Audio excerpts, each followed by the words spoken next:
এই পৃথিবীর যত মানুষ, কেউ আমার মা বাবা, কেউ আমার দাদা নানা, কেউ আমার স্ত্রী, কেউ আমার ছেলে মেয়ে, কেউ আমার ভাই বোন, কেউ আমার চাচা দাদা, কেউ আমার মামা ফুফা, কেউ আমার বন্ধু, কেউ আমার প্রতিবেশী, কেউ আমার পার্টনার, কেউ আমার সাথে একলগে সফরে গেছি, ইত্যাদি ইত্যাদি।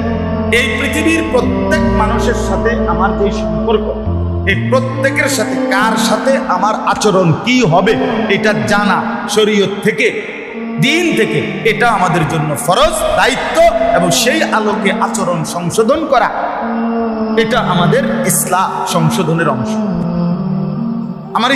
আমার মা আমার তার অধিকার আমার কাছে করবে, আমার জানা দেবে। আমার স্ত্রী তার অধিকার আমার কাছে করবে। আপনি যে আপন স্বাস্থ্য ভাই, আপনার আপন ভাতিজা, আপন ভাই, তারে এই পরশুদিনও আমি এক জায়গায় মাহফিলে গেছি, চেয়ারম্যান সাহেব বক্তব্য দিছে আমার বয়ানের পরে মুনাজাতের আগ টাইম।